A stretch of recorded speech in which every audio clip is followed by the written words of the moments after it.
Hello students, welcome back to my YouTube channel. और आज के क्लास में हम पढ़ाएंगे क्लास 10 का मैथ्स। और क्लास 10 के मैथ्स में जो हम एक्सरसाइज बता रहे हैं वो है एक्सरसाइज नंबर 3.1, जो कि न्यू बुक में है, और ओल्ड बुक में हमारा वही जो एक्सरसाइज है वो 3.2 में है। इसका कुछ क्वेश्चंस हम सॉल्व करा चुके हैं, और उसके बाद आज के क्लास में हम इसके आगे का जो कुछ नेक्स्ट क्वेश्चन है जो बचा हुआ है वो हम सॉल्व करेंगे, राइट।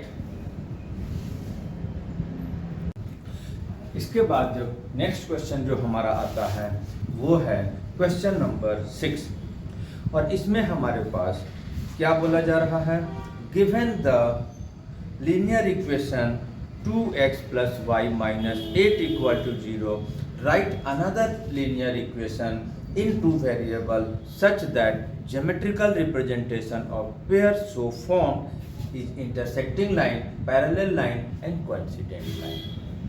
एक इक्वेशन हमारे पास दे दिया है, दूसरा इक्वेशन हमको एग्जाम्पल के रूप में देना है, बताना है।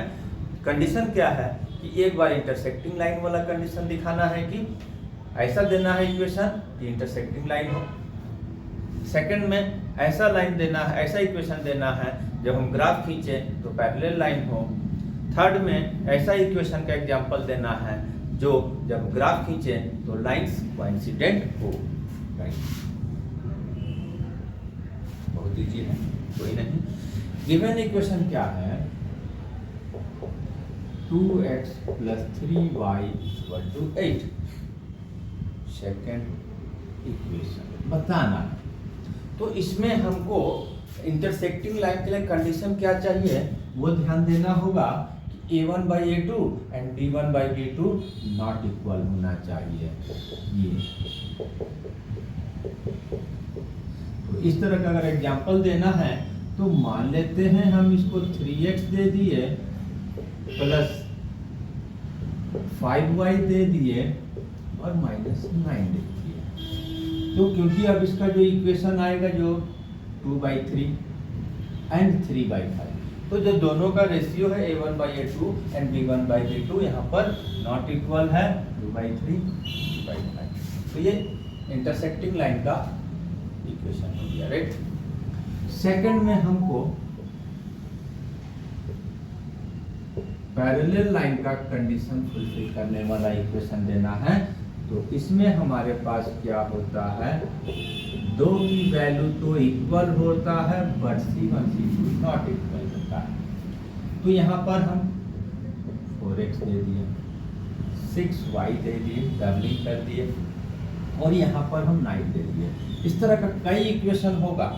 अब इसको जब 2/4 का रेशियो निकालेंगे 1/2 आएगा, 3/6 का रेशियो निकालेंगे 1/2 आएगा। अब दोनों बराबर हो गया, इसमें हम करेंगे तो 8/9 आएगा, जो कि थर्ड वन के साथ में नॉट इक्वल है। इसका मतलब जब लाइन खींचेंगे तो पैरेलल लाइन हो जाएगा, ठीक है। थर्ड वाले के लिए अगर हम देखते हैं कोइंसिडेंट लाइन, इसमें क्या होता है, तीनों कोएफिशिएंट का रेशियो इक्वल होता है।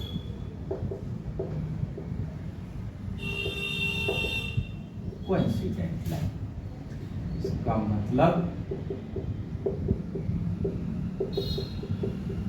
C1/C2, ठीक है। अब यहां पर क्या है, यही 4x कर दिए, 6y कर दिए और 16 कर दिए। 2 2 जा 4, 3 2 जा 6, 8 2 जा 16, यानी कि तीनों का रेशियो 1/2 1/2 1/2 आ जाएगा।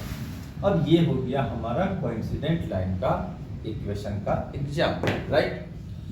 तो इस तरह से 6 नंबर तो एग्जाम्पल देना था, और बहुत सारा एग्जाम्पल हो सकता है। कोई जरूरी नहीं है कि हम जो दिए हैं वही राइट है, बहुत सारा इक्वेशन को हम लोग दे सकते हैं और एग्जाम्पल देकर सॉल्व कर देंगे, शो कर देंगे। ये MCQ वगैरह में इस तरह का क्वेश्चन आ सकता है। अब 7 नंबर में भी हमको एक ऐसा क्वेश्चन दिया हुआ है, थोड़ा सा बाकी क्वेश्चन से हटके है। इसमें दो लीनियर इक्वेशन 2 वेरिएबल का दिया हुआ है, और उसको हमको ग्राफ खींचना है और ग्राफ जब खींचेंगे तो वो तो ग्राफ हम हमेशा खींच रहे हैं, इसमें एक अलग क्या दिया हुआ है कि जो ट्रायंगल फॉर्म करेगा एक्स एक्सिस के साथ में, उस ट्रायंगल की वर्टिसेस पता करना है और उस ट्रायंगुलर एरिया को सेट भी करना है। तो शुरू करते हैं। पहला इक्वेशन है हमारा x minus y plus 1 equal to 0। फिर y चूंकि माइनस में है तो राइट में भेज के प्लस हो गया और पूरा टोटल रिप्लेसमेंट होगा left to right, right to left करेंगे। वैल्यूज पता करेंगे, ठीक है। x की कोई भी वैल्यू ले लेंगे, क्या ले लेते हैं हम, 3 ले लेते हैं। तो 3 प्लस 1 इक्वल टू 4, और अगर हम 2 ले लेते हैं तो 2 प्लस 1 इक्वल टू 3। इसी तरह से सेकंड इक्वेशन को 3x plus 2y minus 12 equal to 0।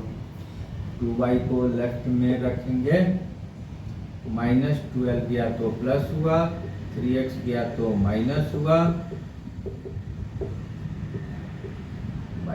फिर हम x एंड y का 2 वैल्यू निकालेंगे, ठीक है।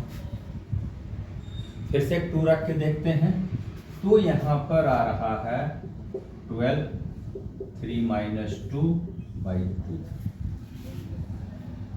क्या आ गया, एक 12, 6 बाई 2, 6 बाई 2 कट के 3, एक हमने 2 लिया तो ये 3 आ गया, ठीक है। एक हम x का वैल्यू ऐसा लेंगे कि y का 0 है, तो 3 4 जब, तो हम x का 4 रख के देखते हैं। कोई भी लेंगे प्रॉब्लम्स नहीं आएगा, सॉल्यूशन राइट होगा, ठीक है। अब यहाँ पर क्या होगा, 4 ले लिए तो ये 0 आ गया। इसमें भी एक और वैल्यू ले लेते हैं हम, -1 ले लेते हैं तो x की वैल्यू 0 हो जाता है। एक ये वैल्यू को हटा देते हैं, दो वैल्यू से, तीनों से भी कर सकते हैं। फिर x एक्सिस y एक्सिस को ड्रॉ करेंगे और इसका हम ग्राफ ड्रॉ करेंगे। ग्राफ में प्लॉट करेंगे 1 2 3 4 5 6 7, 1 2 3 4 5 6, 1 2 3 4 5 6 7 8, 1 2 3 4 5 6 7 माइनस, ठीक है। प्लॉट कर देंगे 2 3, x का 2 y का 1 0, x का -1 y का 0, यहाँ 3 ऊपर नीचे, और यही हमारा आएगा। अब इसके बाद 2 3 इससे यहाँ पर आएगा 4 0, x का 4 y का 0, और ये ग्राफ ड्रॉ करने के लिए बोला गया, ग्राफ ड्रॉ कर दिए। अब यहाँ पर x एक्सिस के साथ में चूंकि एक तीसरा लाइन चाहिए ट्रायंगल बनने के लिए, तो थर्ड लाइन हमको x एक्सिस को लिया गया है और इसके द्वारा जो ट्रायंगल बन रहा है उसका वर्टिसेस पता करना है। तो एक तो ये हो जाएगा, एक ये हो जाएगा और एक ये, ट्रायंगल की वर्टिसेस दी, ठीक है। अब तीनों का वर्टिसेस को नोट कर देना है।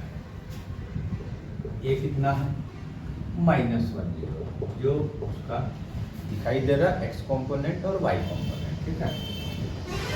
b आ रहा है 2 3, c आ रहा है 4 0, ये कैंसिल हो गया।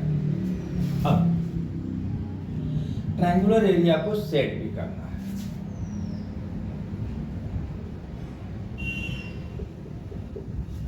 तो ये सेट कर दिया। तो इस तरह से हमारा आज का क्लास में एक्सरसाइज 3.1 न्यू बुक के अनुसार और ओल्ड बुक के अनुसार 3.2 का सारे क्वेश्चन को सॉल्व कर दिया। उम्मीद है ग्राफ का जो कॉन्सेप्ट समझ में आ गया होगा, ग्राफिकल सॉल्यूशन समझ में आ गया होगा। इसके बावजूद कुछ जो एक्स्ट्रा क्वेश्चंस हैं वो एडिशनल बुक के थ्रू हम एक ग्राफ का सॉल्यूशन का एक अलग से वीडियोज बनाएंगे और वो ग्राफिकल सॉल्यूशन को पूरी तरह से कंप्लीटली समझने में मदद करेगा। Right, thank you.